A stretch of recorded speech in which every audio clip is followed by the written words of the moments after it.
आपकी date of birth से कुछ एक ऐसा नंबर निकालते हैं और उस नंबर का हम इम्पैक्ट देखते हैं कि वो आपके ऊपर कैसा होगा। तो अगर मेरी डेट ऑफ बर्थ 6 है तो मेरे लिए इस साल की क्या प्रेडिक्शन रहेगी? 6 नंबर वाले लोग बहुत ही चार्मिंग होते हैं, लकी होते हैं, रोमांटिक होते हैं। तो आपका कहने का मतलब है कि 3 और 6 दुश्मन है। तो एक तरफ है देवता गुरु और एक तरफ है दानव गुरु, तो वो एक दूसरे के हमेशा एंटी रहते हैं। कि ट्रंप ने वेनेजुएला पे अटैक कर दिया है और इंटरनेशनली काफ़ी वॉर का सिनेरियो क्रिएट हो रहा है। This morning to tell you that President Trump has confirmed that strikes on Venezuela have been happening over the past few hours, and according to President तो ये साल आप देखेंगे कि ओवरऑल ग्लोबली सब कंट्रीज लीडर बनने की कोशिश करेंगी। शनिवार को आप शनि मंदिर जाके सरसों के तेल का दिया जला सकते हैं, कुछ ब्लैक थिंग्स डोनेट कर सकते हैं।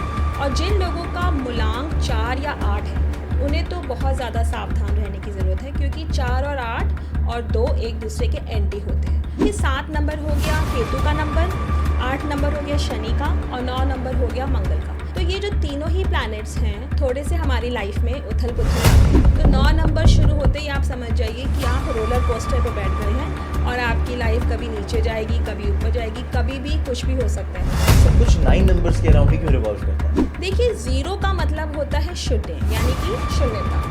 0 की न्यूमरोलॉजी में कोई वैल्यू नहीं है। तो जैसे मैंने बताया है कि तो रिप्रेजेंट करता है मून को, यानी कि चंद्रमा। और चंद्रमा क्या है? घटता बढ़ता रहता है। तो जो पर्सनल ईयर 2 आता है तो आपको काफ़ी पेशेंस रखनी होती है, आपको अपने इमोशंस पे बहुत कंट्रोल रखना है। नंबर 4 रिप्रेजेंट करता है राहु, और राहु क्या है? एक शैडो प्लैनेट है। राहु के पास सिर्फ सर है। तो नंबर 4 वाले लोग दिमाग के बहुत तेज होते हैं। तो सारी जो चीज़ है वो इस पे डिपेंड करती है कि आपका पर्सनल ईयर नंबर क्या चल रहा है और आपका भाग्यांक और मूलांक क्या है। तो अगर आपने अपना पासपोर्ट नहीं बनाया हुआ तो पर्सनल ईयर 6 शुरू होने से पहले प्लीज़ बनवा लीजिए, कि हो सकता है आपको सडन ट्रैवल का मौका मिले। कि सैटर्न का नंबर है, कर्म फल दाता है। तो पिछले 7 सालों में आपने जैसे कर्म किए होंगे आपको उनका वैसा फल मिलेगा।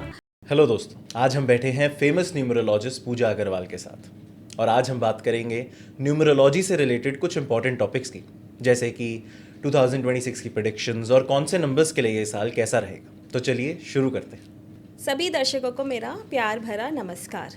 मैं पूजा अग्रवाल, न्यूमरोलॉजिस्ट। आज मैं इस पॉडकास्ट में कोशिश करूंगी कि अपनी न्यूमरोलॉजी की नॉलेज से आपको गाइड कर पाऊं, ताकि आप उससे अपनी लाइफ में कुछ पॉजिटिव चेंजेस ला पाएं। तो पूजा जी, सुनने में ये आ रहा है कि ये साल एक यूनिवर्सली नंबर 1 का ईयर है, तो हम इस स्टेटमेंट को कैसे इंटरप्रेट कर सकते हैं? देखिए, जैसे ये साल का नंबर है 2026, तो 2026 के अगर हम सारे डिजिट्स को ऐड करें 2 + 0 + 2 + 6 तो वो आता है नंबर 10 पे, और नंबर 10 अगेन आता है नंबर 1। तो बेसिकली इसीलिए इसको यूनिवर्सल नंबर 1 ईयर कहा जाता है। और नंबर 1 न्यूमरोलॉजी के हिसाब से सूर्य देवता यानी सन का प्रतीक है। और सन क्या होता है? जब सुबह सूरज उगता है तो वो अपने साथ क्या लेकर आता है? एक नया सवेरा, एक नई दिन, एक नई शुरुआत। पुरानी एक काली रात ख़त्म होती है और फिर कुछ नए ड्रीम्स और नए होप्स आते हैं। तो जैसे कि हमने 2025 में देखा कि काफ़ी दुख, दर्द और तकलीफ़ थी, तो वो सब क्योंकि इसलिए था क्योंकि वो 9 नंबर का साल था। लेकिन अब आ गया है नंबर 1 का साल, तो इस साल हम बहुत सारी कुछ नई बिगनिंग्स, नई होप्स, नई ड्रीम्स साकार होते हुए देखेंगे। चलिए, तो सुनने में बहुत अच्छी बात है, लेकिन मेरा एक सवाल और है कि जैसा कि हम न्यूज़ में सुन रहे हैं कि ट्रंप ने वेनेजुएला पे अटैक कर दिया है और इंटरनेशनली काफ़ी वॉर का सिनेरियो क्रिएट हो रहा है, पर ये तो सुनने में बहुत अच्छी खबर नहीं है। तो इसको हम यूनिवर्सल ईयर 1 और वॉर की जो न्यूज़ है उसके साथ हम कैसे रिलेट कर सकते हैं? बहुत अच्छा प्रश्न पूछा आपने। तो जैसे कि मैंने बताया कि नंबर 1 सन का साल है, तो सन का मतलब होता है सोलर सिस्टम का राजा। तो ये साल आप देखेंगे कि ओवरऑल ग्लोबली सब कंट्रीज़ लीडर बनने की कोशिश करेंगी। जो ऑलरेडी बहुत पावरफुल कंट्रीज़ हैं वो और पावरफुल बनने की कोशिश करेंगी, और जो थोड़ी बहुत स्ट्रॉन्ग कंट्रीज़ हैं वो भी इस रेस में आगे बढ़ने की कोशिश करेंगे। सब लोग नंबर 1 आना चाहते हैं, इसीलिए ये नंबर 1 ग्लोबली लोगों को कंट्रीज़ के बीच में पॉलिटिकल एनमिटी और क्लैशेस आपको देखने के मिलेंगे। लेकिन क्योंकि नंबर 1 एक शुरुआत का भी साल है, नई शुरुआत, तो जो लोग अपनी पावर्स का गलत इस्तेमाल करेंगे उनको अपने कर्मों का फल मिलेगा और फिर कुछ नए लीडर्स आएंगे, फिर एक नई शुरुआत होगी। तो इस तरह से ये साल हम नंबर 1 का ऐसे नई शुरुआत और न्यू होप्स और न्यू ड्रीम्स से इंटरप्रेट कर सकते हैं। तो इसीलिए नंबर 1 का जो साल है एक नई शुरुआत और न्यू बिगनिंग्स के लिए माना जाता है। तो इसका ये मतलब है कि ये नया साल किसी के लिए अच्छी शुरुआत और किसी के लिए बुरी शुरुआत भी ला सकता है। जी हाँ, बिल्कुल सही कहा आपने। तो जैसे कि हम 2026 के टोटल पे आते हैं, वो 1 है। तो 1 जो है ग्लोबली यूनिवर्सली सबके लिए नंबर 1 का साल है। लेकिन ये बेसिकली ये दिखा रहा है कि ओवरऑल क्या माहौल रहेगा, जियोपॉलिटिकली क्या सिचुएशन रहेगी। पर अगर हम पर्सनलाइज्ड वे में बात करें तो यहाँ पर पर्सनल ईयर की इम्पोर्टेंस ज़्यादा होती है। पर्सनल ईयर मतलब मैं कुछ समझा नहीं। पर्सनल ईयर वो होता है जो आपकी डेट ऑफ बर्थ से निकाला जाता है। हम आपकी डेट ऑफ बर्थ से कुछ एक ऐसा नंबर निकालते हैं और उस नंबर का हम इम्पैक्ट देखते हैं कि वो आपके ऊपर कैसा होगा। और पर्सनल ईयर जो होता है ये 9 नंबर्स की साइकिल पे चलता है, फ्रॉम 1 to 9। जैसे मैंने कहा कि 1 सन का प्रतीक होता है, ऐसे ही हर नंबर एक प्लैनेट का प्रतीक होता है। और फिर उस नंबर से हम पहले वो प्लैनेट निकालते हैं और फिर ये देखते हैं कि वो प्लैनेट आपके ऊपर आप कैसे रिएक्ट कर रहा है, और ये डिपेंड करता है आपके भाग्यांक और मूलांक पे। तो basically it is all about the compatibility of your personal year number and your भाग्यांक मूलांक नंबर। तो अगर मेरी डेट ऑफ बर्थ 6 है तो मेरे लिए इस साल की क्या प्रेडिक्शंस रहेंगी? तो बेसिकली जो 6 नंबर है वो वीनस को रिप्रेजेंट करता है, यानी कि शुक्र ग्रह। और 6 नंबर क्योंकि बहुत ही लकी नंबर होता है तो वो आपके लिए बहुत good luck, abundance, material gains, luxury ये सब लाता है। 6 नंबर वाले लोग बहुत ही चार्मिंग होते हैं, लकी होते हैं, रोमांटिक होते हैं, लविंग केयरिंग होते हैं, सबको अपना बना लेते हैं और बहुत शौकीन होते हैं। उन्हें अच्छा खाना, पहनना, अच्छी कार्स, लग्जरी, ट्रैवल, इन सब चीज़ों का बहुत शौक़ होता है। तो ये हो गया आपका मूलांक। ये 6 नंबर ये आपकी पर्सनालिटी के बारे में बात बता रहा है। लेकिन अब हम देखेंगे कि आपका पर्सनल ईयर क्या चल रहा है और उस नंबर का 6 नंबर पे क्या इम्पैक्ट है। लेकिन 6 नंबर वालों को 3 नंबर से सावधान रहने की ज़रूरत होती है, क्योंकि 3 और 6 का 36 का आंकड़ा होता है। तो आप ये कह रहे हैं कि 3 और 6 दूरी बना के रखें? जी हाँ। तो अगर मैं जानना चाहूँ कि 3 नंबर कौन सा प्लैनेट रिप्रेजेंट करता है तो वो क्या होगा? 3 नंबर जो है वो देवगुरु बृहस्पति यानी कि जुपिटर को रिप्रेजेंट करता है। तो आपका कहने का मतलब है कि 3 और 6 दुश्मन है? जी हाँ, क्योंकि जैसे मैंने बताया कि 6 रिप्रेजेंट करता है शुक्र को। शुक्र क्या है? शुक्राचार्य, दानव गुरु, ठीक है। और 3 है देवगुरु बृहस्पति। तो एक तरफ है देवता गुरु और एक तरफ है दानव गुरु, तो वो एक दूसरे के हमेशा एंटी रहते हैं। होते दोनों गुरु हैं, वो आपको बहुत अच्छा गाइड करेंगे, आपको सही रास्ता दिखाएंगे। लेकिन क्योंकि दोनों ही स्ट्रॉन्ग माइंडेड गुरु हैं, वो दोनों आपस में एक दूसरे के साथ लॉन्ग रिलेशनशिप में नहीं निभा सकते। कोई शॉर्ट टर्म रिलेशनशिप है, दोस्त हैं, कभी कभी मिलते हैं, वो सब ठीक है।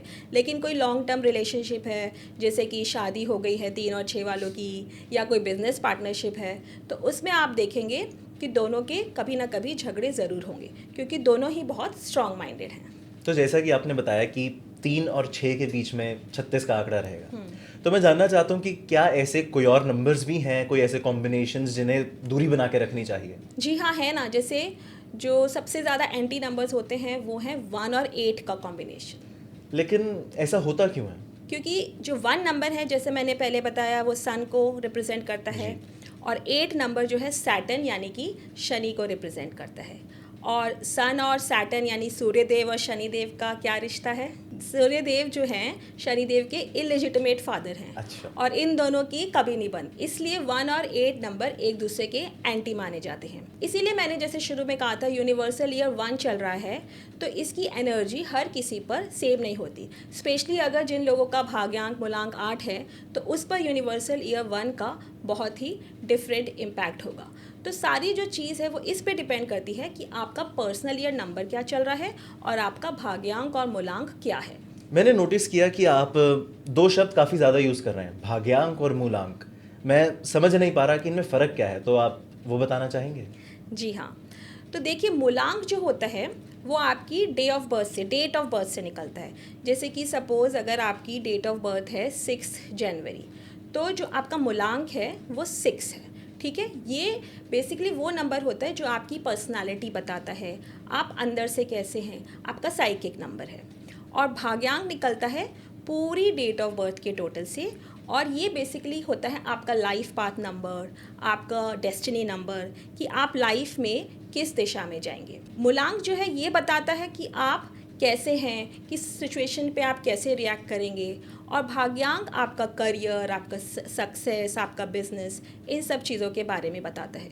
तो मूलांक कैलकुलेट करने के लिए हम सिंगल डिजिट पे लेकर आते हैं। जैसे कि सपोज़ मेरी डेट ऑफ बर्थ है 27 अप्रैल, तो हम 27 ही लेंगे, और 2 + 7 9, तो हम उसको 9 कंसिडर करेंगे। तो मेरा मूलांक है 9 और आपका है 6। और भाग्यांक निकालने के लिए हम पूरी डेट ऑफ बर्थ को टोटल करेंगे। जैसे कि 27 का 2 + 7, अप्रैल का 4, और 1978 का 1 + 9 + 7 + 8। तो हम इन सारे डिजिट्स को ऐड करेंगे। सपोज़ वो आता है 38 पे, तो हम फिर 38 को ऐड करेंगे, 3 + 8 11, और फिर वो आएगा 11 का 1 + 1 2, तो मेरा भाग्यांक हुआ 2। तो हम ये सारे डिजिट्स को ऐड करके सिंगल डिजिट पे लाएंगे। तो इस तरह से भाग्यांक और मूलांक की कैलकुलेशन की जाती है। और जितने भी न्यूमरोलॉजी में नंबर्स हैं बेसिकली 1 और 9 के बीच में ही कंसिडर किए जाते हैं। तो बेसिकली सारी न्यूमरोलॉजी इन 9 नंबर्स के ही चारों तरफ घूम रही है। That is very interesting. But मेरा अगला सवाल ये है कि ये सब कुछ 9 नंबर्स के अराउंड ही क्यों रिवॉल्व करता है? बेसिकली जो न्यूमरोलॉजी है वो 1 से स्टार्ट होती है। 1 इज़ बेसिकली स्टार्टिंग का ईयर, जहाँ से शुरुआत होती है, और 9 इज़ कंप्लीशन यानी कि पूर्णता। और क्योंकि 9 के बाद 10 आता है जिसका टोटल फिर से 1 पे आ जाता है, यानी कि फिर से साइकिल स्टार्ट होती है। तो न्यूमरोलॉजी में हम हमेशा 9 ईयर साइकिल्स को ही कंसिडर करते हैं। तो न्यूमरोलॉजी का बेस सिंगल डिजिट पे ही होता है। अकॉर्डिंग टू मैथमेटिक्स बेसिकली जितना भी बड़ा नंबर हो वो आके बेसिकली सिंगल नंबर पे ही आके टिकता है। तो इसमें हम 0 नंबर को क्यों नहीं कंसिडर करते? देखिए 0 का मतलब होता है शून्य, यानी कि शून्यता, नो फिजिकल एंटिटी। तो अगर हम न्यूमरोलॉजी में 0 से स्टार्ट करेंगे, 0 पर्सनल ईयर, तो यानी कि शुरुआत होगी ही नहीं। तो 0 की न्यूमरोलॉजी में कोई वैल्यू नहीं है। एक्चुअली 0 की अपने आप में तो कोई वैल्यू होती नहीं, वो तो हम किसी नंबर में लगाते हैं तो वो उसकी वैल्यू बढ़ाता है। जैसे हम 1 में 0 लगा दें तो वो 10 बन जाता है। 0 की बेसिकली स्पिरिचुअलिटी में तो वैल्यू होती है, like God consciousness, universal energy. मगर न्यूमरोलॉजी में सिर्फ ये 9 नंबर ही इंपॉर्टेंट होते हैं, और इसके अलावा कुछ होते हैं मास्टर नंबर्स जैसे कि 11, 22, 33, और फिर होते हैं कार्मिक नंबर्स, और फिर इसके बाद होते हैं एंजल नंबर्स। बस यही कुछ नंबर्स होते हैं जो हम न्यूमरोलॉजी में हर चीज़ के लिए कंसिडर करते हैं। तो जैसा कि आपने कहा, जैसा कि आपने बताया, नंबर 1 सन को रिप्रेजेंट करता है, नंबर 3 जुपिटर को, और नंबर 6 वीनस को। तो ऐसे और कौन से नंबर्स हैं जो बाकी प्लैनेट्स को रिप्रेजेंट करते हैं? ठीक है, तो हम शुरू से शुरू करते हैं। 1 हो गया सन, यानी कि लीडर, जो राजा है उसके अंदर लीडरशिप क्वालिटीज़ हैं, आत्मविश्वास बहुत कूट के भरा है, हर चीज़ में वो आगे रहना चाहते हैं, हमेशा अपने कंट्रोल में हर चीज़ रखना चाहते हैं, डोमिनेटिंग होते हैं, किसी की सुन नहीं सकते। और यहाँ 1 का मतलब ये हुआ जो लोग किसी भी महीने की 1, 10, 19 और 28 इन 4 डेट्स को जन्मे हैं, क्योंकि इन चारों डेट को अगर हम सिंगल डिजिट पे लाएंगे तो 1 होगा। तो जब भी हम इस वीडियो में 1 की बात करेंगे तो इसका मतलब जो लोग 1, 10, 19 या 28 को जन्मे हैं। तो ये हो गया नंबर 1। अब हम आते हैं नंबर 2। तो अगर नंबर 1 राजा है, सन है, तो नंबर 2 है रानी, वो मोन को प्रतीक है। और रानी क्या होती है? इमोशंस की क्वीन, शांति का प्रतीक, सोशल सर्कल में फेमस। तो नंबर 2 है बहुत ही इमोशनल नंबर। और जैसे चांद घटता बढ़ता रहता है, ये लोग भी कभी काफ़ी बहुत खुश हो जाते हैं, कभी बहुत दुखी हो जाते हैं, लेकिन बहुत इंटेलिजेंट भी होते हैं, सेंसिटिव भी होते हैं, इनकी इंट्यूशन भी बहुत स्ट्रांग होती है। तो ये है नंबर 2 यानी मून। फिर हम आते हैं नंबर 3, जो मैंने पहले बताया, जुपिटर। और जुपिटर क्या है? देवगुरु बृहस्पति। यानी कि जो लोग किसी भी महीने की 3, 12, 21 या फिर 30 को जन्मे हैं, वो लोग, उन लोगों का मूलांक हो गया 3। और ये लोग बहुत अच्छा गाइड करते हैं, इनके अंदर टीचिंग क्वालिटीज़ बहुत अच्छी होती हैं, बहुत अच्छे काउंसलर बन सकते हैं, क्रिएटिव एबिलिटीज़ बहुत हाई लेवल की होती हैं, बातों के बहुत धनी होते हैं, बातों में आप इनसे नहीं जीत सकते। तो ये होते हैं 3 मूलांक वाले लोग। फिर हम आते हैं नंबर 4। नंबर 4 रिप्रेजेंट करता है राहु, और राहु क्या है? एक शैडो प्लैनेट है। राहु के पास सिर्फ सर है। तो नंबर 4 वाले लोग दिमाग के बहुत तेज़ होते हैं, सारे काम बहुत प्लानिंग से करते हैं, बहुत सोच समझ के करते हैं, और बहुत अच्छे बिजनेसमैन एंटरप्रेन्योर बनते हैं। थोड़ा चुप रहते हैं लेकिन सब लोगों को बहुत अच्छे से ऑब्जर्व करते हैं। तो 4 नंबर यानी क्या हुआ? 4, 13, 22 और 31 को जन्मे लोग, इन सब लोगों का मूलांक 4 होगा। और ये इसमें 4 नंबर की क्वालिटीज़, डिसिप्लिन होना, ऑर्गेनाइज्ड होना, ये सब क्वालिटीज़ 4 मूलांक वालों के अंदर होती हैं। फिर हम आते हैं 5 नंबर। 5 नंबर यानी कि जो लोग किसी भी महीने की 5, 14 या फिर 23 तारीख को जन्मे हैं। 5 नंबर रिप्रेजेंट करता है मर्क्यूरी यानी बुध, और मर्क्यूरी क्या है? प्रिंस है, उसको सब लाइक करते हैं, राजकुमार है। और जैसे राजकुमार को एडवेंचर्स पसंद हैं, घूमना फिरना, वो इस टाइप के शौक़ होते हैं उनको। वो किसी भी एक जगह पे टिक नहीं सकते, बहुत वर्सेटाइल होते हैं, मल्टी टैलेंटेड होते हैं। और 5 नंबर क्या है? ग्रिड के बीच में, उसके इधर 4 नंबर हैं और इधर 4 नंबर हैं। तो 5 नंबर सबके साथ बैलेंस बना के चलता है, चाहे वो सोशल लाइफ हो, पर्सनल लाइफ हो, उसकी फैमिली हो, वो सबको एक साथ लेके चलता है, और थोड़े इमोशनल भी होते हैं। तो ये हो गए 5 मूलांक वाले लोग। अब हम आते हैं 6 नंबर। जैसे कि मैंने बताया, शुक्र ग्रह, वीनस, बहुत ही शौकीन लोग होते हैं लग्जरी, ग्लैमर, ये सब उनको बहुत पसंद है। अच्छा पहनना ओढ़ना, ये लोग एक्सपोर्ट इंपोर्ट ट्रैवल इन सब फील्ड्स में बहुत अच्छा करते हैं। फैमिली का बहुत केयर करते हैं, सबके गुड बुक्स में रहते हैं और सबका दिल जीत लेते हैं। तो ये 6 नंबर वाले लोग हुए। और 6 का मतलब हुआ जो लोग किसी भी महीने की 6, 15 या 24 तारीख को जन्मे हैं। अब हम आते हैं 7 नंबर। तो जैसे 4 नंबर राहु का है, उसके पास सर है, 7 नंबर है केतु का और उसके पास धड़ है। तो 7 number is basically again people born on 7, 14 and 25 of any month. तो ये लोग भी काफ़ी इंटेलिजेंट होते हैं, स्पिरिचुअल होते हैं, चीज़ों की जड़ तक जाना चाहते हैं, बहुत इंक्विजिटिव होते हैं, रिसर्च करते हैं, इन्वेंशंस वाले होते हैं, स्पिरिचुअलिटी में भी बहुत बिलीव करते हैं, और ये लोगों को बहुत अच्छे से स्कैन भी कर सकते हैं। मतलब ये बहुत अच्छे से आपकी बॉडी लैंग्वेज और आपको देखकर बता देंगे कि आपके दिमाग में क्या चल रहा है। तो 7 नंबर वालों से आप ज़्यादा झूठ नहीं बोल सकते। थोड़े से चूज़ी होते हैं क्योंकि ये जल्दी से लोगों को समझ जाते हैं। थोड़े कम फ्रेंड्स रखते हैं लेकिन लाइफ लॉन्ग दोस्ती निभाते हैं। इनको लाइफ में थोड़ी डिसअपॉइंटमेंट भी मिलती है, हेल्थ रिलेटेड, रिलेशन रिलेटेड, तो इसीलिए इनका जो विश्वास है स्पिरिचुअलिटी में ज़्यादा बढ़ जाता है।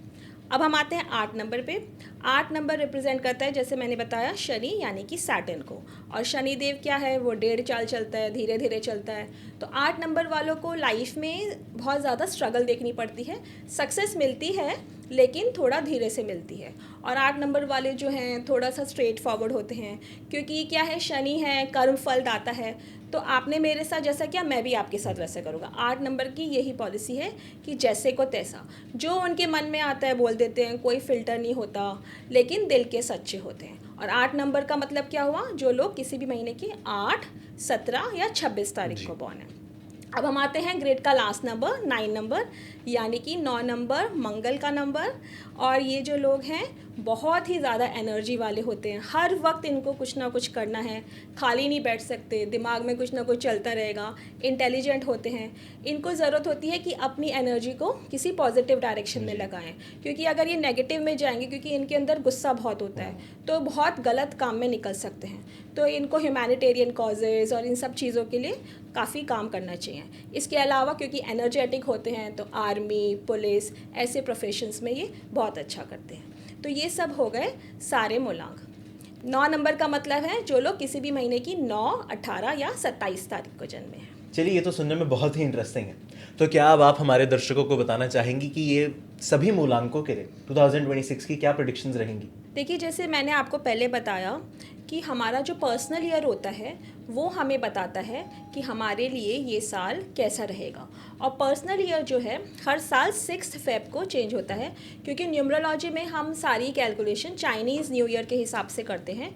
तो चाइनीज़ न्यू ईयर 6 फेब को चेंज होता है, तो उसी से हम पर्सनल ईयर भी निकालते हैं। तो ये पर्सनल ईयर कैलकुलेट कैसे होता है? पर्सनल ईयर नंबर आपकी डेट ऑफ बर्थ से निकलता है। सपोज़ आपकी डेट ऑफ बर्थ है 15 अक्टूबर, तो हम 15 अक्टूबर का 15 का 1 + 5 लेंगे अक्टूबर का 1+0 और फिर हम करंट ईयर लेंगे, जैसे कि 2026 है तो उसको ऐड करेंगे। तो 15 + 10 + 2026 के हम सारे डिजिट्स को ऐड करेंगे। वो एग्जाम्पल आ रहे हैं 17 पे, यानी कि 17।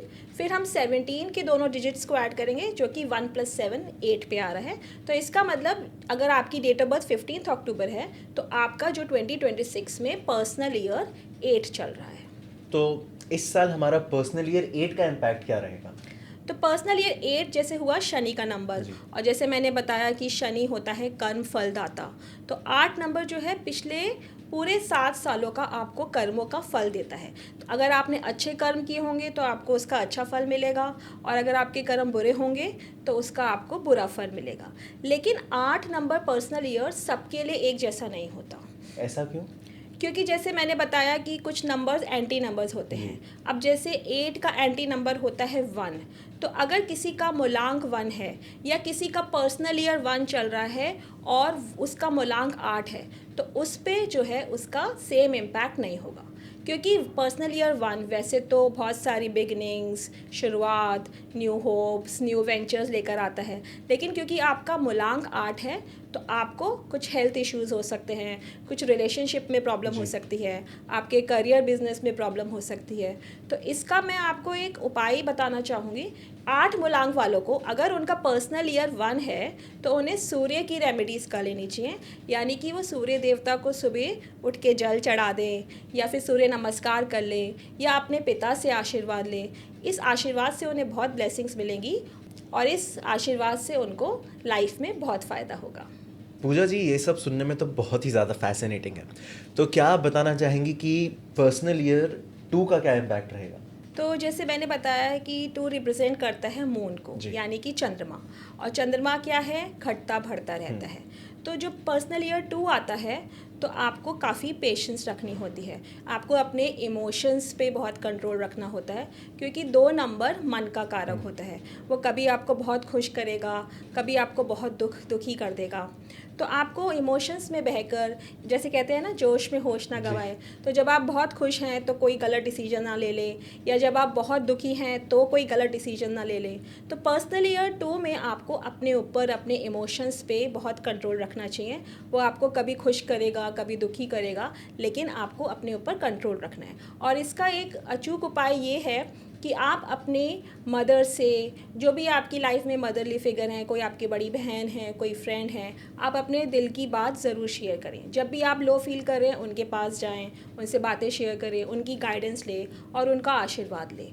और जिन लोगों का मूलांक 4 या 8 है तो उन्हें तो बहुत ज़्यादा सावधान रहने की ज़रूरत है, क्योंकि 4 और 8 और 2 एक दूसरे के एंटी होते हैं। तो उनके लिए मैं ये रेमेडी बताना चाहूँगी, क्योंकि 2 नंबर मून का नंबर है, और मून यानी कि हम मंडे की रेमेडी करते हैं, तो वो लोग मंडेज़ को जाके शिवलिंग पे जल चढ़ा दें, या कोई सिल्वर कॉइन अपने पास रखें, या सिल्वर डोनेट करें। इससे उन्हें बहुत आशीर्वाद मिलेगा।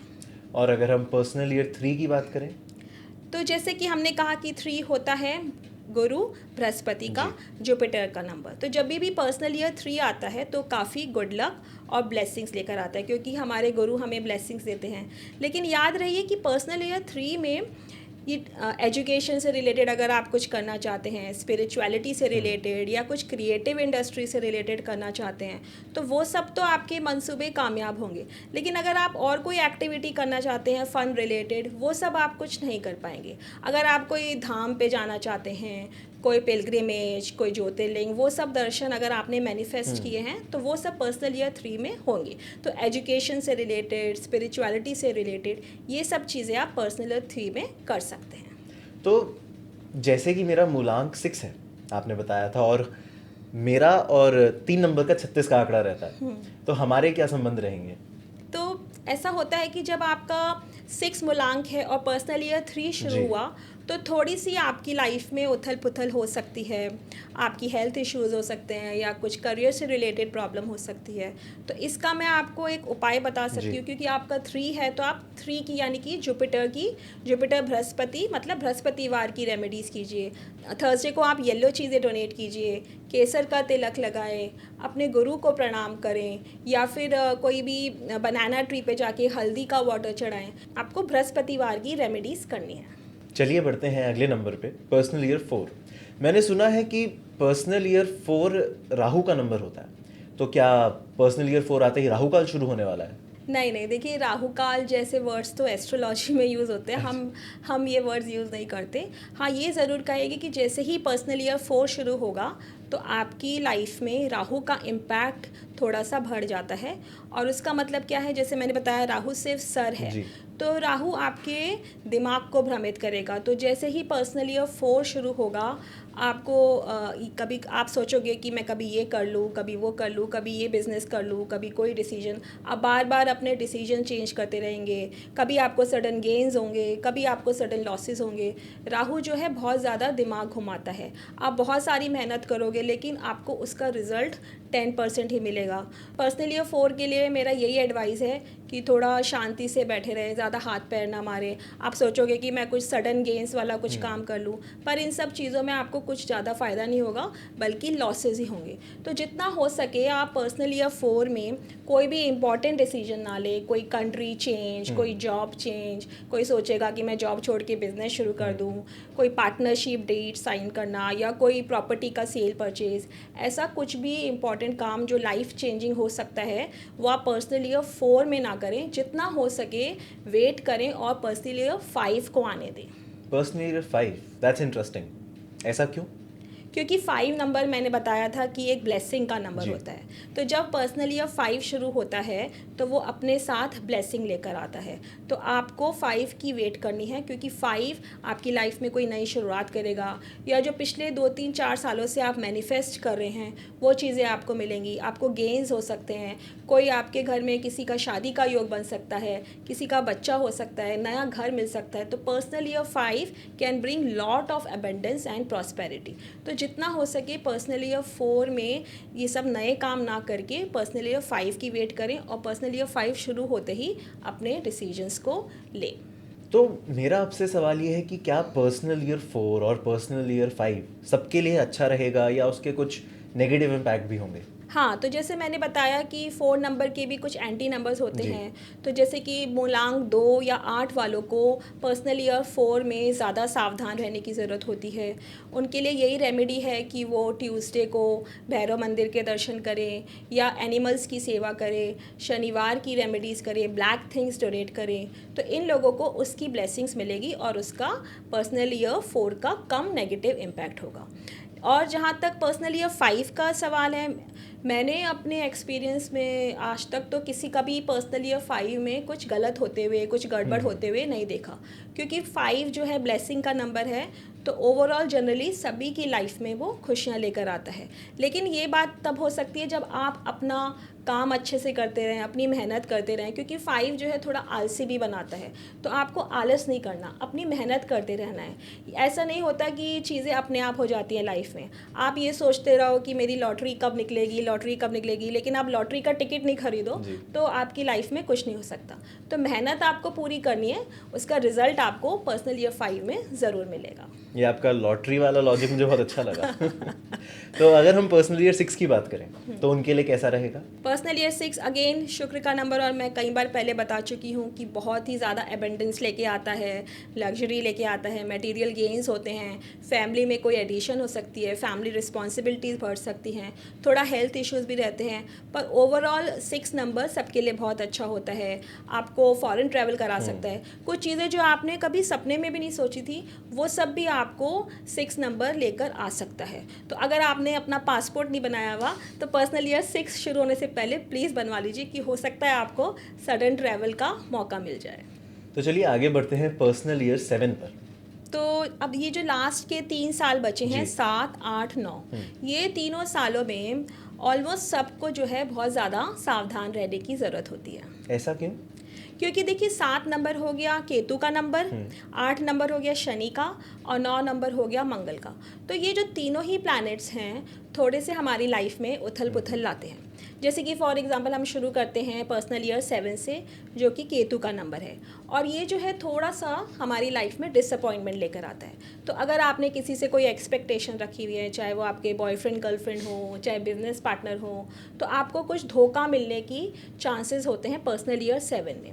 और जब धोखा मिलता है तो क्या होता है, लोग जो है स्पिरिचुअलिटी की तरफ जाते हैं। तो बेसिकली पर्सनल ईयर 7 जो है आपको स्पिरिचुअलिटी की तरफ लेके जाता है।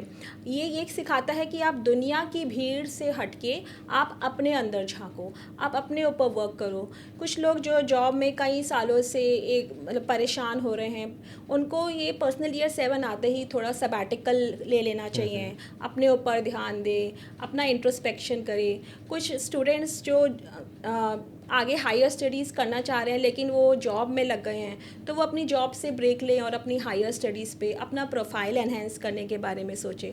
तो बेसिकली पर्सनल ईयर 7 आते ही हमें अपनी पर्सनालिटी, अपनी इंट्रोस्पेक्शन करके अपने ऊपर काम करना चाहिए। सो ये होता है पर्सनल ईयर 7। और अगर हम पर्सनली रेट की बात करें तो उनके लिए कैसा रहेगा? तो पर्सनली रेट जैसे कि हम पहले डिस्कस कर चुके हैं कि सैटर्न का नंबर है, कर्म फल दाता है। तो पिछले 7 सालों में आपने जैसे कर्म किए होंगे आपको उनका वैसा फल मिलेगा पर्सनल ईयर 8 में। लेकिन again I want to warn, जो मूलांक 1 वाले हैं उनके लाइफ में 8 पर्सनल ईयर शुरू होते ही काफ़ी नेगेटिव चेंजेस भी हो सकते हैं, उथल पुथल हो सकती है। तो वो 8 की यानी कि शनि की रेमेडीज़ करें। शनिवार को आप शनि मंदिर जाके सरसों के तेल का दिया जला सकते हैं, कुछ ब्लैक थिंग्स डोनेट कर सकते हैं। अपने वर्कर्स पे, सर्वेंट्स पे, इन लोगों पे ना चिल्लाएं और जूता घर में जाके सेवा करें। मंदिर में जाके अगर मौका मिले तो झाड़ू लगाएं। तो ये अगर आप थोड़ी बहुत रेमेडीज़ करेंगे तो आपको उसकी ब्लेसिंग्स मिलेगी। और जो सबसे बड़ी रेमेडी है, जो एंटी नंबर्स की रेमेडी होती है, जिसे मैं एक अचूक उपाय बोलती हूँ, वो होती है ब्लड रेमेडी। और ब्लड रेमेडी ये होती है कि अगर मौका मिले तो आप ब्लड डोनेशन करें। अच्छा, तो उससे आपको काफ़ी ब्लेसिंग्स मिलती हैं। तो चलिए हम बढ़ते हैं अपने ग्रेड के आखिरी नंबर पे, जो है पर्सनल ईयर नंबर 9। तो उनके लिए कैसा रहेगा ये साथ? तो जैसा कि हमने देखा कि 2025 9 नंबर का साल था जी। और कैसे ओवरऑल पूरी दुनिया के लिए थोड़ा ख़राब साल गया है। तो पर्सनल ईयर 9 भी वैसा ही होता है। It is like year of completion. तो 9 नंबर शुरू होते ही आप समझ जाइए कि आप रोलर कोस्टर पे बैठ गए हैं और आपकी लाइफ कभी नीचे जाएगी, कभी ऊपर जाएगी, कभी भी कुछ भी हो सकता है। कुछ चीज़ें जो आपने प्रिडिक्ट भी नहीं की थी वो भी हो सकती है। हेल्थ बहुत ज़्यादा ख़राब हो सकती है। तो पर्सनल ईयर 9 में आपको बहुत ज़्यादा ध्यान देने की ज़रूरत है, स्पेशली जिन लोगों का मूलांक 2 या 4 है। इन लोगों के लिए तो मैं यही कहूँगी कि वो 9 नंबर का साल है तो हनुमान जी की शरण में जाएं। ट्यूसडे को हनुमान चालीसा चैंट करें, ऑरेंज थिंग्स डोनेट करें, रेड थिंग्स डोनेट करें और जितना हो सके जो है दान धर्म करें, अपने गुस्से पे कंट्रोल करें। तो इस तरह से आपको ब्लेसिंग्स मिलेंगी और आपका पर्सनल ईयर 9 शांति से गुजर जाएगा। और अगर आप अपनी लाइफ में कोई डिसीजन लेना चाहते हैं तो रुक जाइए, क्योंकि अब नेक्स्ट ईयर ये साइकिल कंप्लीट होके फिर से पर्सनल ईयर 1 शुरू होगा। तो जितना हो सकता है शांति से ये साल निकाल लीजिए, क्योंकि नेक्स्ट ईयर आते ही आपकी लाइफ में फिर से एक पॉजिटिव चेंज शुरू हो जाएगा। पूजा जी, मुझे आपसे बात करने में बहुत मज़ा आ रहा है। और जैसा कि हमने 1 से लेकर 9 तक सारे पर्सनल ईयर्स की प्रेडिक्शंस जान ली, तो मैं उम्मीद करता हूँ कि हमारे दर्शकों को बहुत कुछ सीखने को मिला होगा और मैम ने हमें जो भी रेमेडीज़ बताई हैं उससे उन्हें बहुत सारी ब्लेसिंग्स मिलेंगी। पूजा जी, आपका बहुत बहुत धन्यवाद। Thank you very much. मुझे भी आपसे बात करके बहुत अच्छा लगा और मैं भी यही उम्मीद करती हूँ कि जो भी मैंने रेमेडीज़ बताई हैं उससे दर्शक फॉलो करेंगे और उनकी लाइफ में कुछ ना कुछ पॉजिटिव चेंजेस ज़रूर आएंगे।